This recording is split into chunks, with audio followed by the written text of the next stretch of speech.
Alproja Kultur taldeak zabaldu zuen Kalerki 2009 nazioarteko kale antzerki topaketaren 16. edizioa.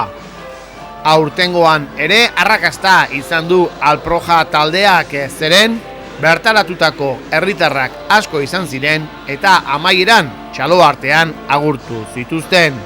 Hasiera batetan, Zigordia kaletik barrena ikusi genituen lege zaharren enparantzara etortzen eta ondoren frontoi txikian amaiera eman zioten. Nibanoa izenburupean prestatutako emanaldia oso interesgarria izan zen. Ikusitakoaren laburpen bat ondorengo irudietan daukazue.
Gauean, Munoan, Zaori ikuskizuna eskaini ziguten Badajozetik etorritako Teatrapo taldeko kideak.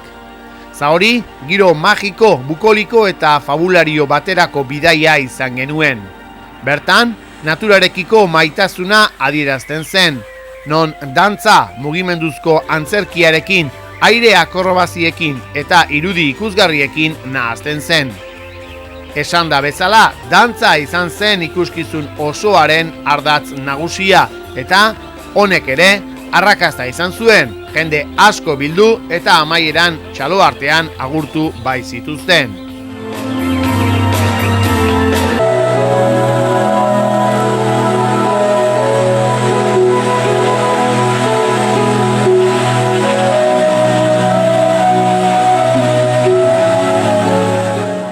Gaur ostirala bigarren emanaldia izango dugu. Arratsaldeko 7:00 musika plazan, Karnage Produkzionek Jint ikuskizuna eskaintzen du.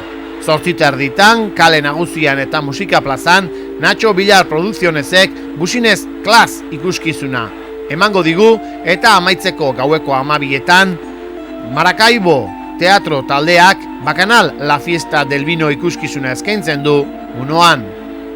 Bihar azken jardunaldia izango dugu, arratsaldeko 7:00 Akuadros ikuskizuna Bagalume Teatrok eskaintzen du, Lege Zaharren enparantzan, kale nagusian eta musika plazan zehar. Arratsaldeko 8:30 lehiaketa, Trapuzarra Euskal taldearen ikuskizun eta ziur parre egiteko emanaldiarekin. Lege Zaharren enparantzan izango da eta amaiera emateko aurtengo kalerki 0:9 gaueko 12:00 Teatro de la Zakak Gaitana eskainiko digu Munoan. Beraz, gozatu, martxan dugu kale antzerkia, lehen emanaldia bikaina izan da, baina oraindik beste 2 geratzen zaizkigu.